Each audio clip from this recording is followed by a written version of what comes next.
Everybody, welcome back. Thank you for tuning back in. It's a pleasure to have you back here. Now, in my last video, I did a little speech at the very end, just talking about clients and sort of do's and don'ts. In fact, there's only two things I pointed out.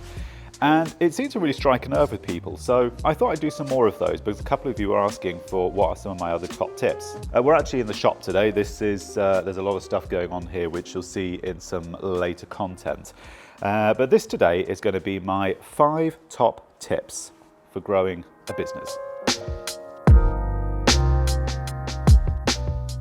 So the first piece of advice, trust no one.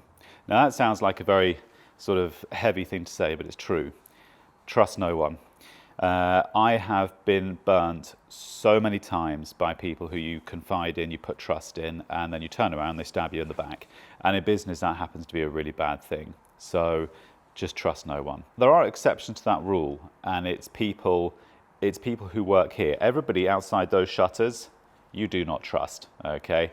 Everybody outside there is zero trust, okay? In here, it's different, but out there, trust no one. It's honestly, I think, the top piece of advice I can give you. Don't give too much. Don't give stuff away to people that you're not sure about. It's really important to learn that. Now, next piece of advice is quite simple. Don't bury your head in the sand, okay? If there is a problem of whatever proportion, if there is something that you're not happy with in your workplace, let's say you've got guys working for you or women or whoever, you've got a bunch of people working for you. If there's something you're not happy about, you've got to deal with it straight away. Don't leave it, because when you leave problems, especially when you're in that phase like we are now where we're trying to grow as much as we can, if you have a problem and you don't deal with it, it will just manifest itself and it will just set in and it'll just get bigger and the problem will just get worse.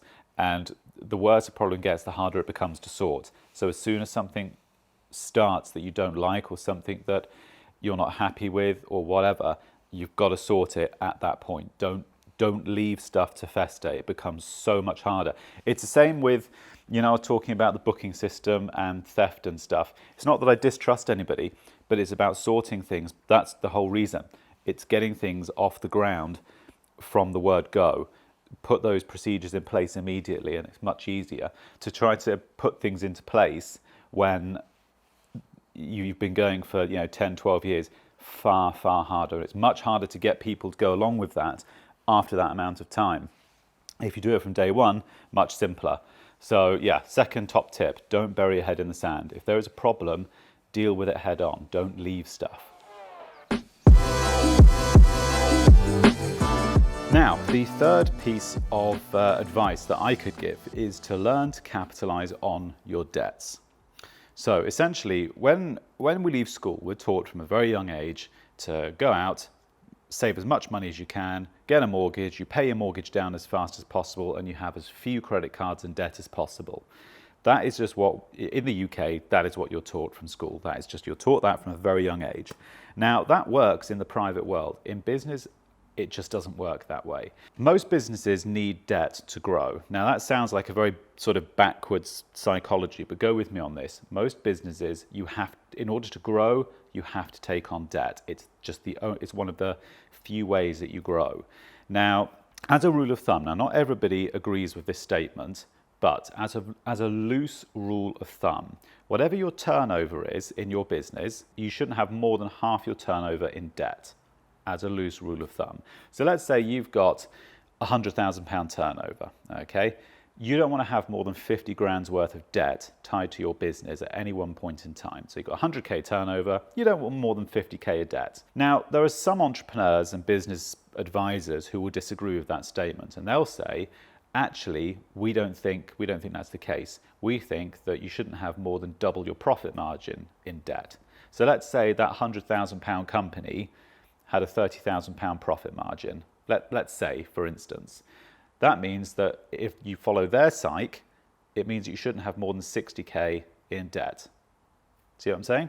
Now, the figures are roughly the same. If you have 100,000 turnover, you don't have more than 50% debt. That takes you to 50 grand.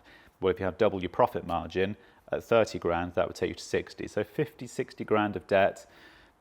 The figures are, I mean, within 10 grand, they're about the same, but it gives you a gauge, all right? But those figures vary from business to business. That's just it's a very loose rule of thumb.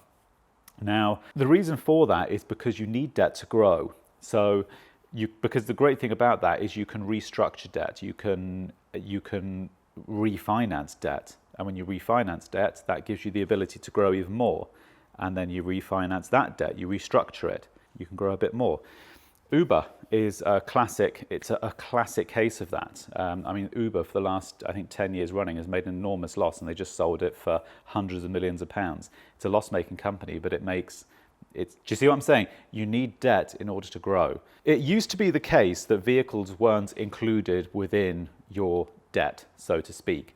They have changed that now, and vehicles are now included in that. So let's say you've got £100,000 turnover, and so let's say we're going with 50k of debt. Well, that means that you could put a new van on the road and have 30 grand in debts, buying tools, equipment, but that would be as much as you'd comfortably want to go. You wouldn't want to go much more than that. Yeah, it's not really a piece of advice, but you should buy plants for your office. They look nice. Now, fourth piece of advice, taking a risk.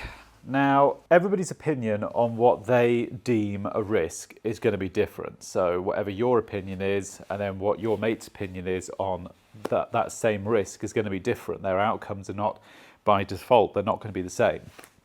It's what you personally define as risk. But what I do know, absolutely categorically, you have to take a chance. You've got to stick your neck out and take a risk. If you don't do that step, you can't grow. It literally, I promise you, is that simple. You're constantly evaluating risk as you grow. How much risk versus how much reward. And you just have to, you're playing that game every single week. So you have to be prepared to take a risk. Speculate to accumulate, I think, is another way of putting it. You have to be able to speculate looking forwards and outlay money in order to get a return on that investment. You have to be able to do that process. So if you're a very risk-averse person, it's probably not going to be the sort of thing that's going to suit you. You've got to be prepared to take a risk. To give you a gauge, I mean, that was a risk. That truck we bought, because we're trying, I mean, I've said this before a couple of times now, that we're trying to get out of the work that we're currently doing to break into highways and rail. Now, I know that to do that, we're going to need one of these, and we're going to need all of this stuff. But all of that costs a huge amount of money. It's just an enormous quantity of money to get it started and get it off the ground. But I know it will pay off. I know it will. This will pay off. It will. But it takes time, and it's how much risk you put on that level of time, But that's just one example, So everybody's risk is different, is what I'm saying, and you just have to quantify your own. What is the risk that you're comfortable with taking? And this goes back to what I was saying in my last piece of advice. If you don't want to have debt, then it's very difficult to grow a business. You could grow a business by having absolutely no debt, and just every time you get a bit of money, then you save it and then you buy something outright in cash. But you could do that, but A, that's an incredibly inefficient business model, and B, it's very, very slow way of growing. It's incredibly slow, and that's the reason that people don't grow like that, because it's just very slow, and it's also inefficient. You're not making the best use of your books, your accounting. Now, my final piece of advice from my world is you have to work your ass off. There is honestly no way of getting around that piece. You can't get around it. You have to just work and work and work. And I'm not there yet by no stretch. Don't ever be under any illusion that I've sort of got this whole master plan. I haven't. We're figuring this out month to month as we go along. But I followed those sort of rules and we've got this far. And that's certainly been my experience. But you've got to work your ass off. Like I said in one of my last videos, I'm in here from 5:45 normally. I'm in here and I don't leave. I'm normally back home by about 8 o'clock. And you just repeat that cycle, Monday, Tuesday, Wednesday, Thursday, Friday. So you've really got to put some serious hours in to get it off the ground. And you can't get around that. You have to work. So If you go in with the mindset that you just want to do, 8 till 4 or something, and you just do your Monday to Friday, it won't work. It just won't. Penny is in Austria at the moment, and because she's away, I can be here pretty much full time. So I'm here 7 days a week now, just absolutely pushing as much as I can to get everything off the ground. So it gives you a gauge. You've got to work consistently hard to get it off the ground. It's like push starting a car. If you imagine push starting a car, when you start pushing, it's incredibly hard. But once you get a bit of momentum going, it gets easier and easier, and eventually the engine starts and you're off. You haven't got to do any more work.